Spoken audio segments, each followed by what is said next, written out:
Please, don't remove my clothes, the alien girl begged, but the human did, and it broke him. Please, don't remove my clothes, the humanoid alien girl begged, her voice trembling as she pressed herself against the wall of the medical bay. Her large iridescent eyes, the color of distant nebulae, were wide with terror. Lieutenant Commander Jeremy Reed stood before her, medical scanner in hand, his broad shoulders blocking the only exit. The rescue mission to Proxima Centauri 4 had been straightforward: extract survivors from the devastated research outpost after the Vexari attack. Finding this girl, woman really, hiding in the rubble had been unexpected. "Look," he said, softening his voice despite the urgency. "I need to assess your injuries. Those bandages are soaked through." The alien woman clutched the tattered remnants of her clothing tighter. Her skin, where visible, had a faint bluish tint that reminded Jeremy of Earth's oceans. Her features were startlingly human-like. 2 arms, 2 legs, a face with expressions he could read, yet undeniably alien with those luminescent markings tracing her temples. "I can handle it myself," she insisted, her accent giving the universal translator a workout. "Your assistance is appreciated, human, but unnecessary." Jeremy sighed, running a hand through his short brown hair. "I've been a combat medic for 15 years. Trust me, there's nothing I haven't seen." The ship's medical bay hummed quietly around them. Outside the viewport, the devastated landscape of Proxima 4 stretched to the horizon. Buildings reduced to rubble, vegetation scorched black. The Vexari had been thorough in their destruction. "My name is Jeremy," he tried again, setting down the scanner and raising his empty hands. "What's yours?" She hesitated, eyes darting between his face and the door. "Lina," she finally said. "My designation is Lina Nix." "Well, Lina, I'm not leaving until I know you're not going to collapse from internal bleeding the moment I turn my back." A hint of something, perhaps resignation, crossed her face. "You humans are stubborn." "It's our defining characteristic," Jeremy replied with a half smile. "That and our charming bedside manner." For a moment, he thought he saw the ghost of amusement in her eyes before it vanished behind fear again. "The wounds are extensive," she admitted, "but they are not life-threatening." "Let me be the judge of that." Jeremy picked up the scanner again. "I'll be professional." Military protocol. Lina's shoulders slumped slightly. "You will regret this insistence?" "I doubt that." "Very well." Her voice had gone flat, emotionless. "But remember, human, you demanded this." She slowly released her grip on her clothing, allowing the tattered fabric to fall away from her shoulders. Jeremy kept his expression neutral through years of battlefield discipline, but nothing could have prepared him for what he saw. Her blue-tinted skin was a canvas of cruelty. Methodical scars crisscrossed her torso and arms. Not random battle wounds, but deliberate patterns. Some were surgical in precision. Others were clearly meant to maximize pain. Burn marks in geometric shapes. Evidence of systematic torture that made his stomach clench. "Damn," he whispered, the word escaping before he could stop it. Lina's eyes were fixed on the floor, her posture rigid with shame. "I warned you." Jeremy swallowed hard, forcing his professional training to override his horror. Without a word, he reached for a thermal blanket and gently wrapped it around her shoulders, covering the evidence of brutality. "Who did this to you?" he asked quietly. "The same ones who destroyed your outpost," she answered. "The Vexari consider information extraction an art form." Jeremy's jaw tightened. "These aren't just interrogation techniques." "No," she agreed. "They are also warnings to others. Examples of what happens to those who resist." The medical scanner in his hand beeped, confirming what he already suspected. The wounds were old, scarred over. Her current injuries were superficial by comparison. "You're a survivor," he said, meeting her eyes. "Those scars don't make you less. They make you a warrior." Something shifted in her expression. Surprise, perhaps, or disbelief. "Your reaction is unexpected." "What did you expect?" "Disgust, revulsion." Her voice was barely audible. That is the typical response." Jeremy carefully set the medical supplies aside and pulled up a chair, sitting to bring himself below her eye level. A non-threatening position. Let me tell you something about humans, Lina, he said. We're pretty damn good at recognizing courage when we see it. For the first time, she looked directly at him. Really looked as if seeing past the uniform to the man beneath. The silence between them hummed with unspoken understanding. Now, Jeremy said, reaching for a regenerative patch, let's deal with these fresh cuts, and then you can tell me how you managed to survive when everyone else at the outpost didn't. As he worked, the tension in her shoulders gradually eased. Outside, the twin moons of Proxima 4 began their ascent over the devastated landscape, casting silver light across the ruins of what had once been a thriving research facility, and what would soon become the unlikely beginning of something neither of them could yet imagine. Morning light filtered through the viewport, casting golden patterns across the medical bay. Lina sat on the examination table, now dressed in standard-issue Alliance medical garments, loose-fitting and practical, though they hung awkwardly on her slender frame. Jeremy entered with 2 steaming mugs. Thought you might want something warm. It's coffee, well, the closest approximation our synthesizers could make to what you might find familiar. Thank you, she said, accepting the mug with both hands. Their fingers brushed momentarily, and Jeremy noticed how her luminescent markings pulsed slightly brighter at the contact. How are you feeling? He asked, leaning against the counter opposite her. Better. Your medical technology is effective. She sipped the coffee cautiously, then raised an eyebrow in pleasant surprise. Jeremy studied her in the morning light. Despite everything, there was a quiet dignity about her that he found compelling. The blue tint of her skin seemed to shimmer subtly when she moved, like sunlight on water. The captain wants to debrief you when you're ready, he said. Standard procedure for survivors. Lina's grip tightened on the mug. Of course. But I told him you needed rest first. Her eyes met his, questioning. Medical authority, Jeremy explained with a slight smile. Even captains don't argue with the chief medical officer. You're protecting me, she observed. Why? Jeremy considered his answer carefully. Let's just say I've seen enough people push beyond their limits. Silence settled between them. Not uncomfortable, but charged with unspoken questions. There's something you should know, Lina finally said, setting down her mug. Something I haven't told you. Jeremy waited, giving her space to continue. The Vexari. She paused, struggling with the words. They didn't just torture me for information. They were experimenting. Experimenting? Jeremy straightened, instantly alert. Lina nodded, then turned slightly, pulling aside the collar of her garment to reveal a small, almost invisible line at the base of her neck. There's something inside me. Here, I can feel it sometimes. Moving. Jeremy approached, professional instincts taking over as he examined the nearly invisible scar. Our scanners didn't detect anything unusual. It's designed to be undetectable to standard technology. The Vexari are nothing if not thorough. Her voice was bitter. But that's not all. I know things, Jeremy. Things they wanted badly enough to do this to me. She gestured vaguely at her covered body, where he knew the map of scars lay hidden. What kind of things? Their next targets, deployment patterns, weaknesses in their shield technology. Her eyes met his, intense and urgent. Information that could save millions of lives. Why didn't you tell me this yesterday? Would you immediately trust a stranger you just met? She countered. Jeremy conceded the point with a nod. Fair enough. Besides, she added softly, I needed to know what kind of man you are. The implication hung in the air between them. She had been testing him, and apparently he had passed. We need to report this to command immediately, Jeremy said, reaching for his comm unit. Lina's hand shot out, grabbing his wrist with surprising strength. No, not yet. Why not? Because I don't know what this thing inside me does, she explained, her voice dropping to a whisper. It could be tracking my location. It could be recording everything I say. It could be waiting. Jeremy looked down at her hand on his wrist, then back to her face. Then we need to get it out of you. Your scanners can't even detect it. How would you remove it? I'll figure something out. The determination in his voice surprised even him.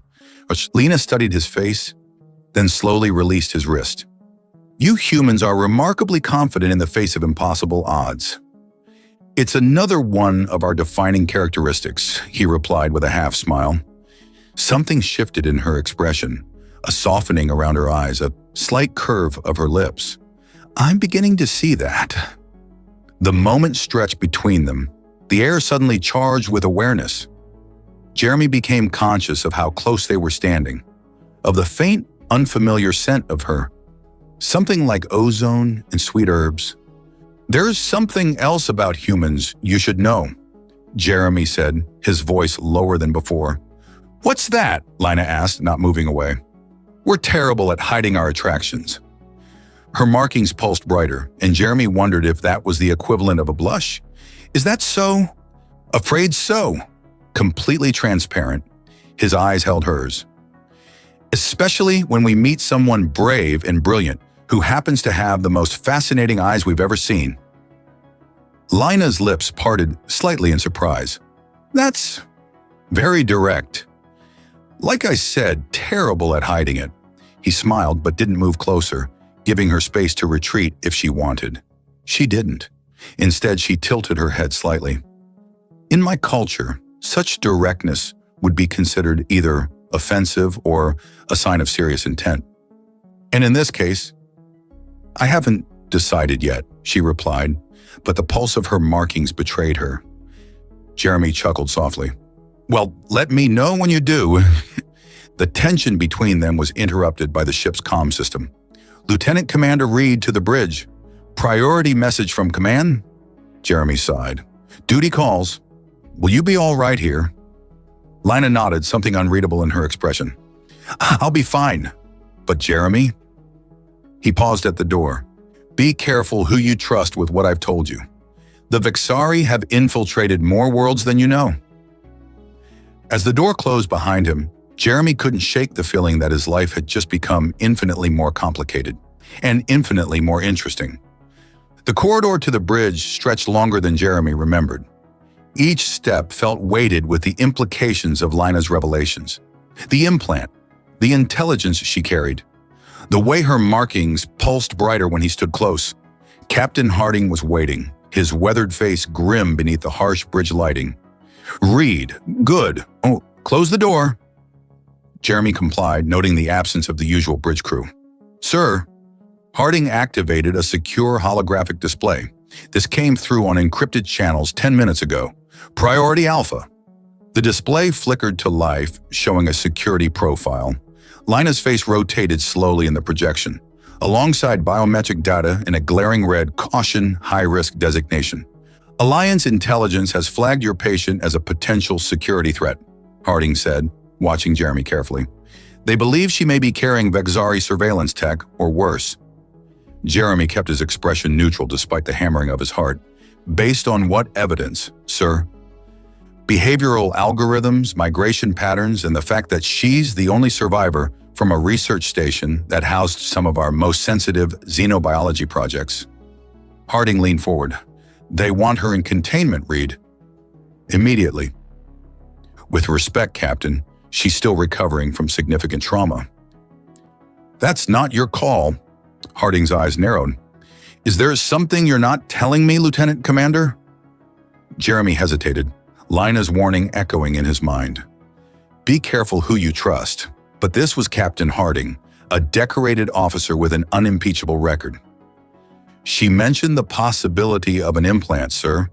Something the Vexari put in her during captivity. Harding's expression darkened.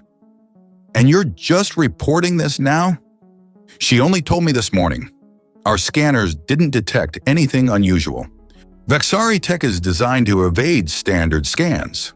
Harding ran a hand over his close-cropped hair. This changes things. We need to... The ship's alarm cut him off, a piercing wail that sent Jeremy's hand instinctively to his sidearm. Medical emergency in Bay 3, the automated system announced. Medical emergency in Bay 3. Lina's Bay. Go, Harding ordered. But this conversation isn't over. Jeremy was already moving, sprinting down the corridor, his mind racing through worst-case scenarios. Had Alliance intelligence already made their move? Was it the implant? Had she tried to escape? He burst into Medical Bay 3 to find Lina on the floor, her body convulsing, back arched in a painful curve. The medical garments clung to her sweat-soaked skin as she writhed, her markings flashing erratically like malfunctioning circuitry. Lina! Jeremy dropped to his knees beside her, medical training taking over as he stabilized her head. What's happening? Her eyes snapped open, glowing with an unnatural intensity.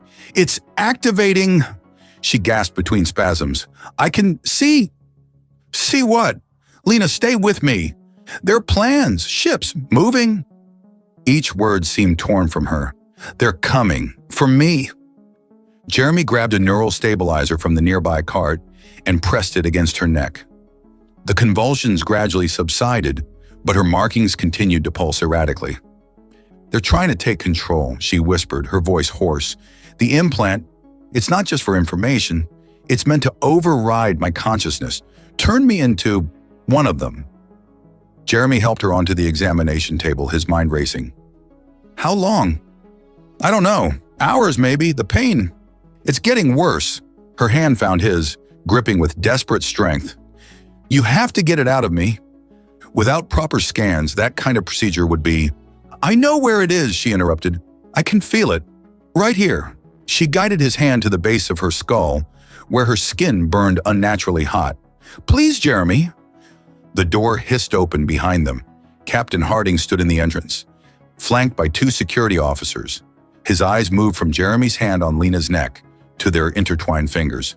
Step away from her, Reed, he ordered quietly. She needs medical attention, sir.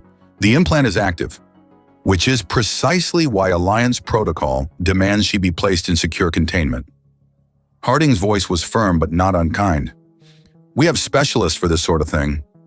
There's no time, Jeremy argued. If this implant takes control, that's not your decision to make.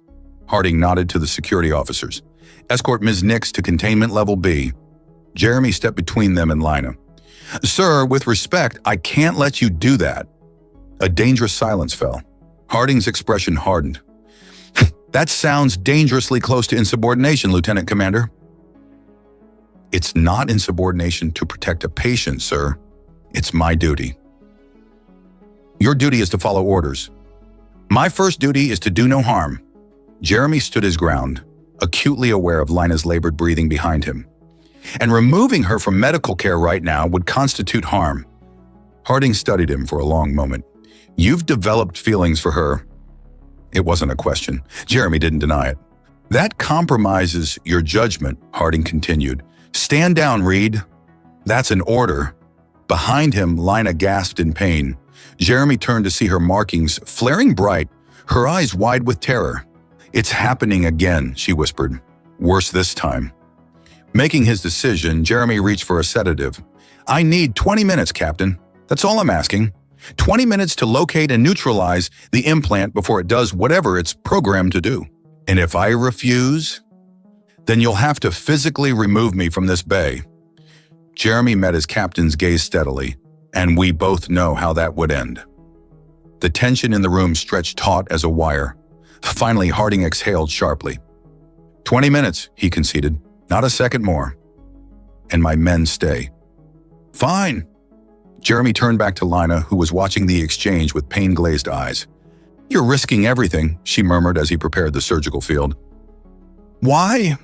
Jeremy's hands moved with practiced efficiency, but his eyes, when they met hers, were anything but clinical. Because some things are worth the risk.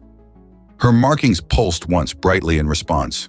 And despite the pain, despite the danger, despite the watchful eyes of Harding and his men, something unspoken passed between them, a connection that transcended the conventional boundaries of human and alien, doctor and patient, rescuer and survivor. 20 minutes to save her life. 20 minutes that might cost him everything. Jeremy had never been more certain of any decision. I need you conscious for this, Jeremy said, administering a localized anesthetic to the base of Lina's skull. The implant is integrated with your neural pathways. You'll have to guide me. Lina lay face down on the surgical table, her blue-tinged skin glistening with sweat. In my species, this position would be considered quite intimate, she managed through gritted teeth, attempting humor despite her pain. Jeremy smiled behind his surgical mask. Is that your way of saying I'm moving too fast? A weak laugh escaped her. Humans and their timing. Captain Harding cleared his throat from his position by the door. 14 minutes remaining, Reed. Jeremy nodded, focusing on the micro-scanner readings. The implant remained invisible to standard equipment, but Lina's elevated neural activity created a shadow, a negative space where something foreign interrupted her natural patterns. There, he murmured. I can see the disruption, but not the device itself. It feels like fire, Lina whispered, like something crawling through my thoughts. Jeremy positioned the laser scalpel. I'm going to make a small incision. Tell me if ... Wait! Lina's markings flared suddenly. It's happening again? I'm seeing... Oh, stars! Her body tensed beneath his hands. What do you see? They're coming for me. But not just me. Her voice became distant, as if she were speaking from somewhere else entirely. The research station. They targeted it specifically, because of what I discovered. Jeremy paused, the scalpel hovering above her skin. What did you discover? Their weakness. Her eyes, when she turned her head slightly to look at him, glowed with an unearthly light. The Vexari aren't invincible. They have a fundamental flaw in their genetic structure, a vulnerability to a specific radiation frequency. I was developing a delivery system when they attacked. Harding stepped closer. Is this true? Why do you think they tortured me? Lina's voice cracked. Why they implanted this thing? They need to know how much I told others, and they need to silence me. A fresh wave of pain racked her body, and Jeremy steadied her with a gentle but firm hand on her shoulder. Stay with me, Lina. I'm going to proceed with the extraction. You don't understand, she gasped. The implant is more than surveillance. It's designed to rewrite me, turn me into a weapon against humans. Jeremy exchanged a glance with Harding, whose skepticism had given way to grim understanding. 10 minutes, Reed, the captain said quietly. Jeremy made the first incision. Lina's skin parted beneath the laser, revealing tissue that pulsed with bioluminescent light. Beautiful and alien. No blood flowed, instead a clear fluid with a faint phosphorescent quality seeped from the wound. Your physiology is fascinating, Jeremy murmured, partly to distract her, partly because it was true. Is this how humans flirt during surgery? Lina managed between labored breaths. Only the really good ones, he replied, earning a weak smile. As he worked deeper, the scanner began to detect something, a metallic structure, organic in design, wrapped around her upper cervical vertebrae like a parasitic vine. I see it, Jeremy said. It's more extensive than I thought. The implant has tendrils extending into your brainstem. Cut it out, Lina insisted. All of it. If I sever these connections incorrectly, it could cause permanent damage. If you don't, I become a Vexari puppet. Please, Jeremy. The urgency in her voice made his decision. Jeremy adjusted the laser to its finest setting and began the delicate work of separating the alien technology from Lina's neural tissue. Tell me about your home, he said as he worked, needing to keep her talking, to know her mind remained her own. Eridani Prime, she whispered. Ocean so clear you can see the ancient city, ruins 100 meters down. 2 moons that turn the night sky purple at conjunction. Sounds beautiful. It was. Before the Vexari came, her markings pulsed weakly. They destroy everything beautiful.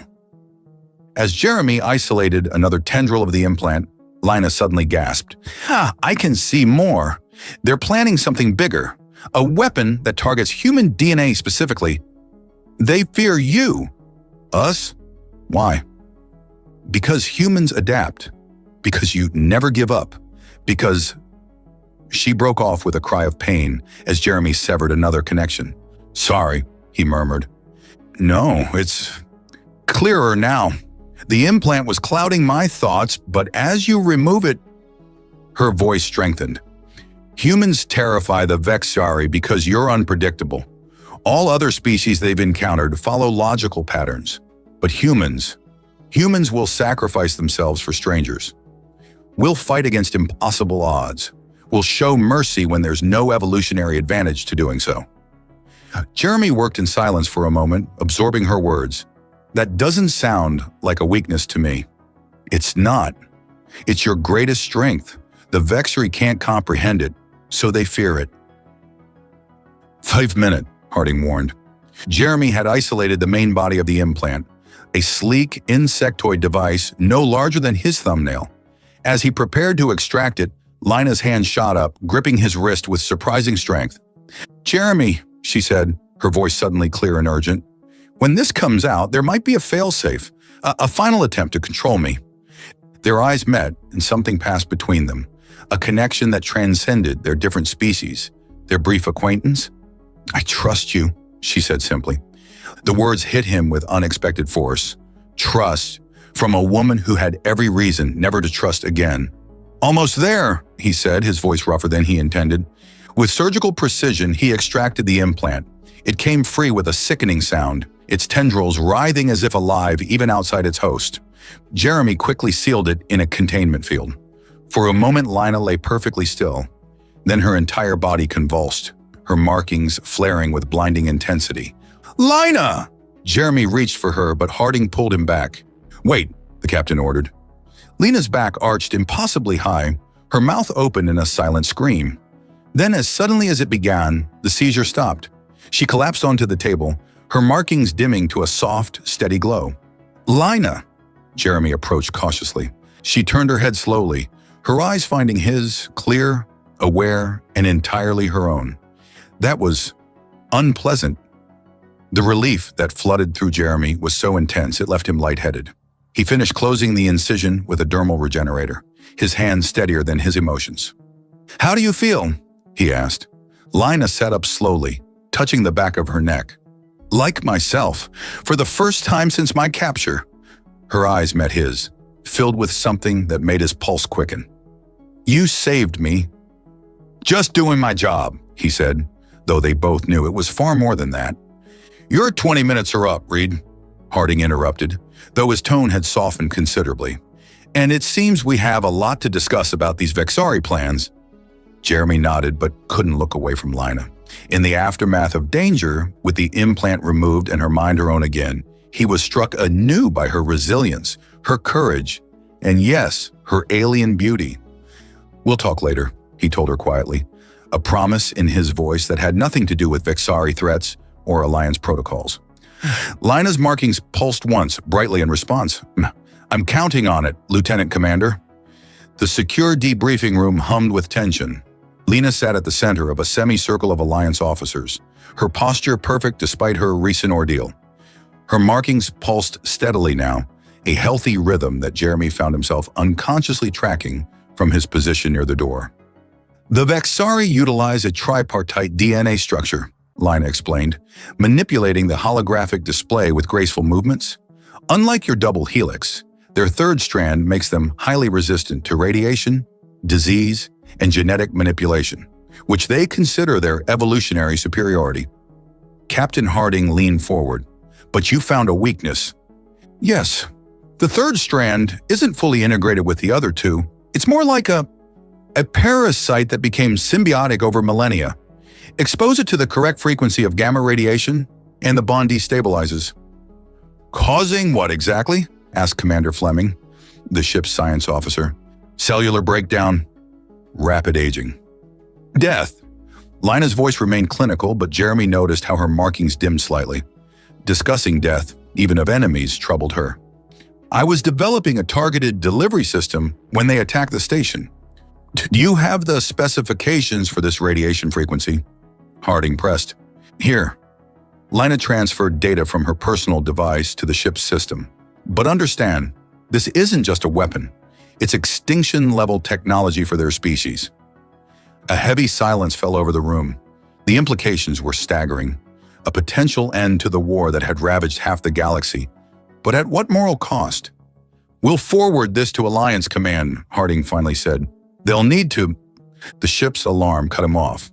Red emergency lights bathed the room as Lieutenant Sutton's voice came over the comm. "Captain to the bridge. Multiple Vexary vessels detected on approach vector." Harding was already moving. "How many?" "3 warships, sir. They'll be in weapons range in 17 minutes. Battle stations. Prepare for emergency jump." Harding turned to Jeremy. "Get her somewhere secure." As the officers rushed out, Jeremy approached Lina, who stood frozen by the holographic display. "They found me," she whispered. "The implant must have transmitted before you removed it." "Come on," Jeremy took her arm gently. "We need to move." They hurried through corridors now bustling with crew members preparing for potential combat. Jeremy guided her to the officers' quarters section, more secure than the medical bay. "These are your quarters?" Lena asked as the door closed behind them. "Temporary ones." "I'm usually in medical." Jeremy checked the security lock. "You'll be safe here until we make the jump." The ship shuddered slightly as the engines powered up. Lena stumbled, and Jeremy caught her, steadying her against him. For a moment, they stood close. Too close for professional boundaries, not close enough for what hummed between them. "Your heart rate has increased," she observed, her hand resting lightly on his chest. "Enhanced hearing," he asked with a half-smile. "Enhanced everything." Her markings pulsed brighter. "My species evolved as hunters. We sense changes." Jeremy didn't step back. "And what changes are you sensing now?" "Your pupils are dilated, respiration elevated, skin temperature rising." Her voice lowered. "In my culture, these would be unmistakable signs of attraction." "They mean the same in mine," Jeremy admitted. The ship lurched again, but neither moved apart. "I've been meaning to ask," Jeremy said, his voice rougher than intended. "Your markings, they change with your emotions. What are they saying now?" Lina's luminescent patterns rippled across her skin in waves of blue-violet light. "They're saying I'm conflicted. About the impropriety of feeling attraction to someone who has seen me at my most vulnerable. In my culture, such intimacy usually comes after formal bonding rituals." Jeremy smiled. "And yet here we are." "Here we are," she echoed, her markings pulsing brighter. "Perhaps near-death experiences transcend cultural protocols." "They tend to clarify what matters," Jeremy agreed. The ship's comms system interrupted. "Attention all personnel. Emergency jump in 30 seconds. Secure all stations." Jeremy guided Lina to sit on the edge of the bed. "Jumps can be disorienting if you're not used to them." "We have similar technology," she said, but didn't resist when he sat beside her. "Lina," Jeremy began, suddenly serious, "what happens after this?" "When we reach Alliance space, I'll share everything I know about the Vexari. Help develop the countermeasure." Her eyes met his. "After that, I don't know." The countdown began over the comm system. "Jump in 10, 9. "I'd like to show you Earth someday," Jeremy said impulsively. "The oceans aren't as clear as Eridani Prime, but they have their own beauty."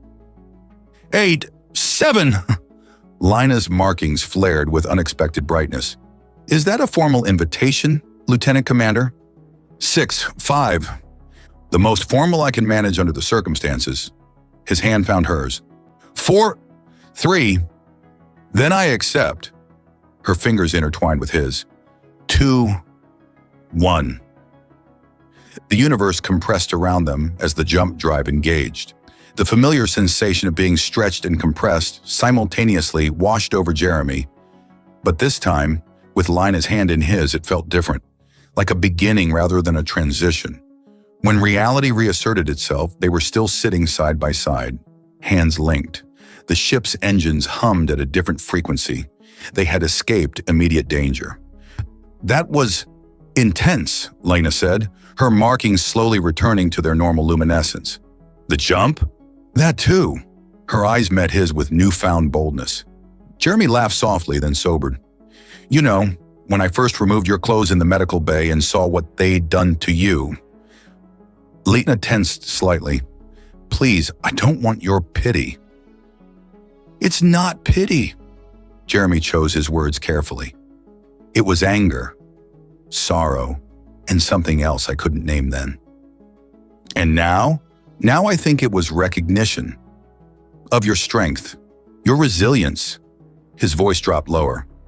"Your beauty despite everything they tried to take from you." Lina's markings rippled in complex patterns. "In my culture, speaking of physical beauty is reserved for the most intimate relationships." "I apologize if I've overstepped." "You haven't." Her hand reached up to touch his face, fingers tracing the contours with scientific curiosity and something far less clinical. Humans express attraction so directly, it's refreshing. The ship's comm system crackled. Lieutenant Commander Reed to the bridge. Jeremy sighed. Duty calls. Go, Lena said. I'll be here. The promise in those 3 simple words stayed with him as he headed for the bridge. His mind divided between the tactical situation ahead and the woman waiting in his quarters. A woman whose scars had broken his heart but whose spirit had begun to heal it in ways he never expected. We're in the Cygnus Void, Captain Harding announced grimly as Jeremy entered the bridge. A jump was partially successful. We escaped the Vexari warships, but we're far off course. Jeremy surveyed the star chart hovering above the command console. The Cygnus Void, a sparse region with few habitable systems and no Alliance outposts. Communications, he asked. Lieutenant Sutton shook her head. Long-range systems are offline. Something about the jump destabilized the quantum relays. How long to repair? Engineering estimates 48 hours minimum, Harding replied. Until then, we're on our own, and the Vexari will be searching. Jeremy nodded, processing the implications. What are your orders, sir? Maintain stealth protocols, begin repairs, and Harding hesitated, his weathered face showing rare uncertainty. Continue working with Miss Nix. If the Vexari are this determined to find her, her information is even more valuable than we thought. Understood, sir. As Jeremy turned to leave, Commander Fleming approached with a data pad. Lieutenant Commander, our sensors detected something unusual during the jump. A radiation signature emanating from Miss Nix's quarters. Jeremy took the pad, scanning the readings with growing concern. This frequency, it matches the Vexari vulnerability she described, Fleming finished. Exactly. Is she in danger? Unknown, but I'd recommend a full bioscan immediately. Jeremy was already moving toward the exit. Keep me updated on our status, Captain. Reed, Harding called after him. Remember your duty. The unspoken warning was clear. Don't let personal feelings compromise the mission. Jeremy acknowledged it with a nod before hurrying back to his quarters. He found Lina not resting as expected, but standing at his workstation, the containment field with the Vexari implant glowing before her. How did you get that? He demanded, momentarily forgetting his concern in his surprise. I may have implied to your security officer that you authorized me to examine it, she admitted without remorse, her markings pulsing with intensity. I needed to confirm something. Confirm what? This. She manipulated the holographic display, revealing a complex set of coordinates embedded in the implant's code. It's a location, a Vexari facility. I recognize the sector from intelligence reports during my captivity. Jeremy approached, studying the data. What kind of facility?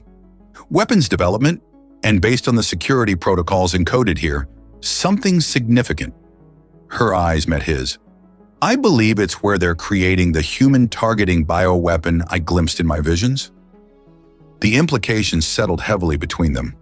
A weapon that could eradicate humanity, just as Lina's discovery could potentially eradicate the Vexari. We need to tell Harding, Jeremy began, but stopped when he noticed how Lina's markings were pulsing. Not with their usual steady rhythm, but in erratic, intensifying bursts. Lina? What's wrong? I've been, feeling strange since the implant was removed. She pressed a hand to her temple. At first I thought it was just the aftermath, but it's getting stronger. Jeremy activated his medical scanner, sweeping it over her form. The readings confirmed Fleming's report. Lina's body was emitting radiation at precisely the frequency lethal to Vexari DNA. They didn't just torture you, he realized with growing horror. They modified you. What do you mean? You're emitting the same radiation frequency you identified as the Vexari weakness. At low levels, but it's increasing. Jeremy met her eyes. They turned you into a living weapon, Lina. Perhaps as a test subject or as a failsafe, she finished, understanding dawning. If I escaped and shared my knowledge, they could trigger the implant to transform me into a weapon against myself. A warning to others about the price of betrayal. Jeremy ran another scan, focusing on her cellular structure. The radiation isn't harming you. Your physiology must be immune. But anyone near me who carries Vexeri DNA would begin to deteriorate. Her voice trembled. I'm a walking genocide. We'll find a way to neutralize it, Jeremy promised, though he had no idea how. Lina's markings suddenly flared with blinding intensity, and she doubled over in pain. Jeremy caught her, easing her onto the bed. It's accelerating, she gasped. The jump must have triggered something, or removing the implant released a fail-safe protocol. Jeremy held her as another wave of pain passed through her, her body arching against his. When it subsided, she remained in his arms, her face pressed against his chest. If the radiation keeps intensifying, she whispered, I'll become a threat to any ship that rescues me, any station that shelters me. I'll never be able to go home. The despair in her voice cut through him.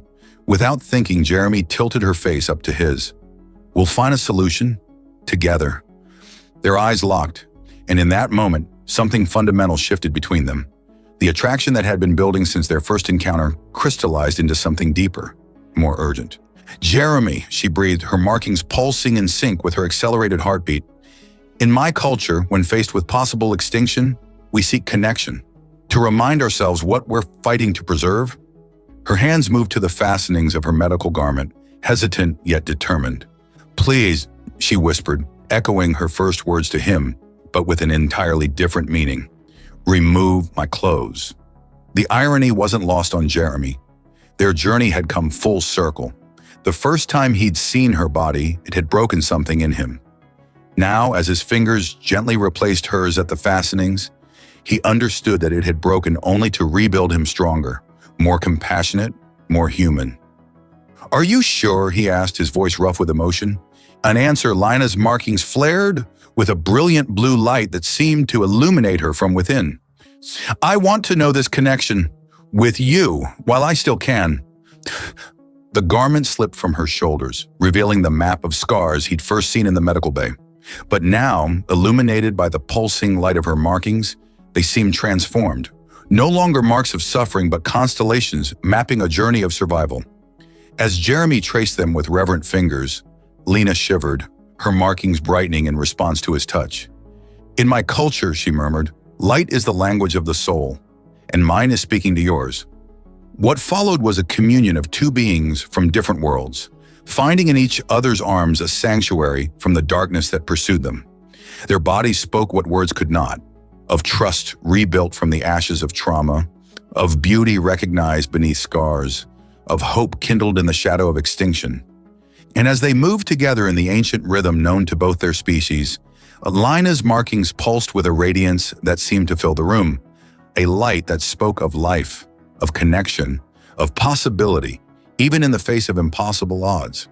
Dawn found them entwined, Lina's luminescent markings casting a soft blue glow across Jeremy's sleeping face. She traced the contours of his jaw with gentle fingers, memorizing every detail. In her culture, such intimacy created a bond that transcended the physical, a sharing of life essence that could never be undone. What they'd shared during the night had changed her, not just emotionally, but physically.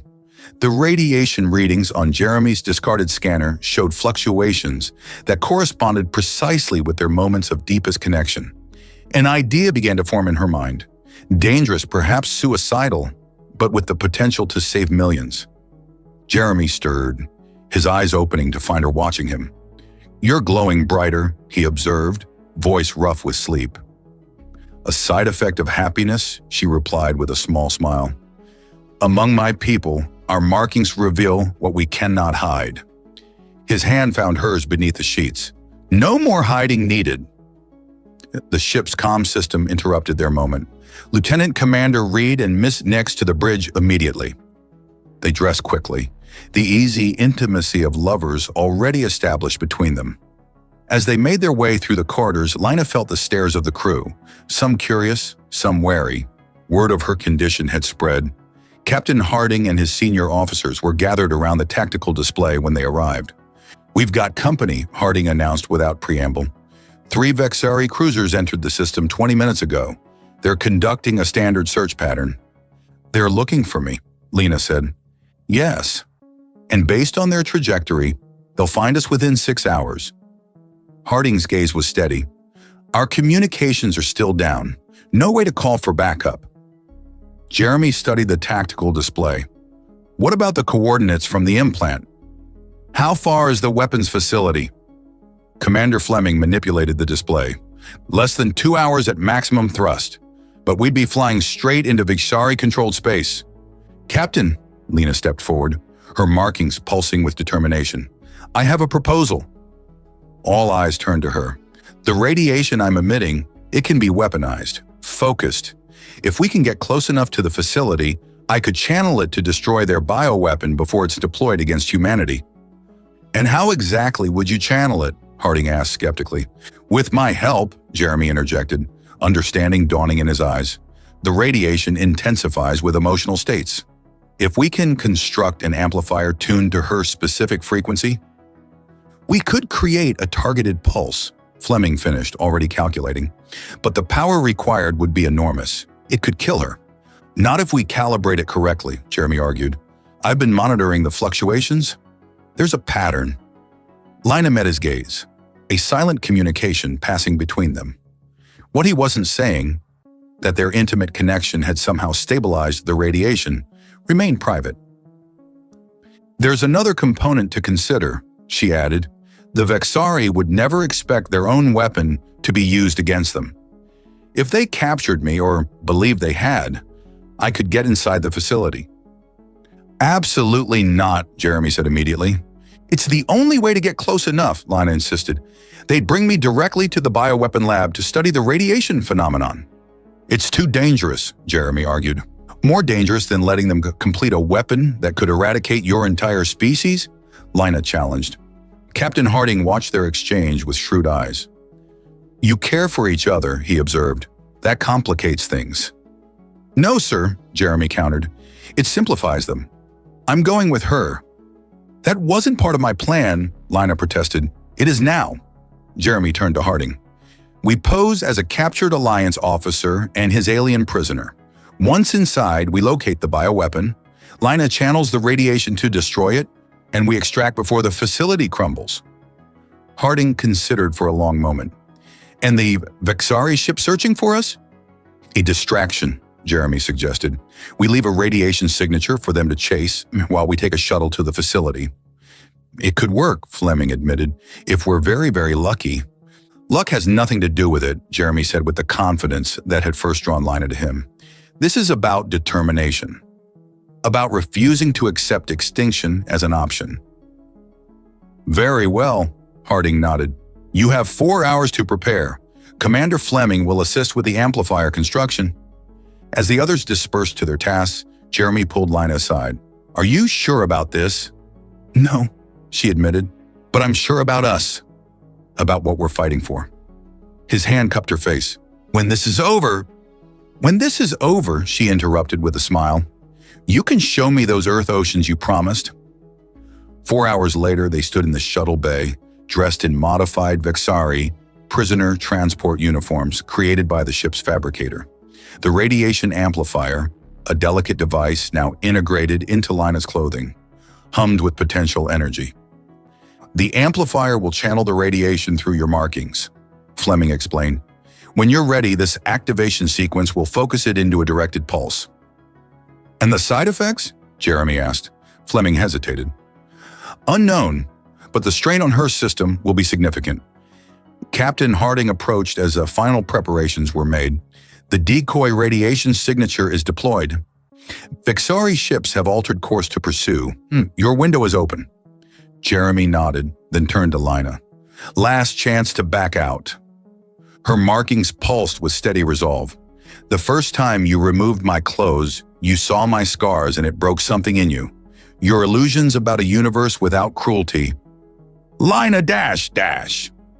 Let me finish. She took his hands. But what you didn't see then was how that breaking remade you, made you stronger, more compassionate. Sometimes we must break to become what we're meant to be. Jeremy understood she wasn't just talking about him anymore. Together then. Together, she agreed. They boarded the shuttle, the small craft detaching from the Alliance ship and slipping away into the void, heading toward the coordinates that would lead them into the heart of enemy territory. The Vexari weapons facility loomed before them, a massive structure of dark metal and pulsing energy fields. Their approach had been tense but uneventful, the forged credentials and disguised shuttle passing the automated security protocols. "Ready?" Jeremy asked as they prepared to dock. Lena's markings dimmed to their lowest setting, a technique she'd practiced to appear subdued, defeated. "Ready?" What followed was a carefully choreographed dance of deception. Jeremy, playing the role of Vexari captor, escorted his prisoner through security checkpoints. Lena, head bowed in apparent submission, allowed herself to be scanned and processed. "Specimen for Bioweapons Division," Jeremy stated in flawless Vexari, thanks to the language implant Fleming had programmed for him. "Priority research subject." The ruse worked. Within minutes, they were being escorted deep into the facility toward the very labs where humanity's extinction was being engineered. The moment they entered the main laboratory, Lina knew they'd found their target. Massive containment fields housed what could only be human genetic material, billions of samples being systematically modified. "Now," Jeremy whispered as the door sealed behind them. Lena closed her eyes, focusing on the energy within her. The radiation that the Vexari had intended as her curse, but would now become their undoing. She thought of Jeremy, of their connection, of everything worth fighting for. Her markings blazed to life with blinding intensity as she activated the amplifier. The radiation surged through her body, channeled and focused by the device, erupting in a pulse of energy that shattered containment fields and disintegrated Vexari DNA sequences. Alarms blared as the facility's systems detected the breach. Jeremy grabbed her hand, pulling her toward the emergency exit as the first explosion rocked the structure. "Stay with me," he urged as her steps faltered, the radiation pulse having drained her strength. "Always," she promised, forcing her legs to keep moving. They fought their way to the shuttle bay, Jeremy's combat training proving as effective against Vexari guards as human opponents. As explosions cascaded through the facility behind them, they launched the shuttle, breaking free just as the weapons lab erupted in a spectacular detonation. Lina collapsed into the co-pilot's seat, her markings flickering weakly. "Did we succeed?" Jeremy checked the sensors. "Complete destruction of the facility. And look," he pointed to the readings, "the radiation levels in your body are stabilizing. The pulse must have reset whatever the Vexari did to you. Or perhaps," she said with a tired smile, "it was simply being with you." As they set course back to the Alliance ship, Lena rested her head on Jeremy's shoulder. "You know, in my culture, what we shared creates a bond that cannot be broken. We are essentially married." Jeremy laughed softly. "Is that your way of proposing? Is that your way of accepting?" His answer was a kiss that made her markings pulse with joy. 6 months later, they stood together on a cliff overlooking the Pacific Ocean, the setting sun painting the water in shades of gold and crimson. The war with the Vexari had reached a stalemate after the destruction of their bioweapon facility and the revelation of their genetic vulnerability. Neither side willing to risk the extinction of their species. Lena, now an official Alliance diplomatic liaison, had become instrumental in negotiating the fragile peace. Her unique perspective, having been both victim and weapon of the Vexari, gave her insights no human diplomat could match. "It's not as clear as Eridani Prime," Jeremy said, nodding toward the ocean, "but it has its own beauty." "Yes," Lina agreed, her markings pulsing contentedly in the gathering twilight. "Different, but no less magnificent." She turned to face him, taking both his hands in hers. "When you first removed my clothes and saw my scars, I thought you would see only damage. Instead, you saw me, all of me, and it broke you open to a greater compassion than I'd ever witnessed. And when you asked me to remove your clothes a second time," Jeremy replied, drawing her close, "it healed something in both of us that we didn't know was wounded." As darkness fell, Lina's markings illuminated the space between them with a soft blue glow, a light born not of radiation or alien technology, but of something far more powerful. The connection between two beings who had seen each other at their most vulnerable and found, in that vulnerability, their greatest strength.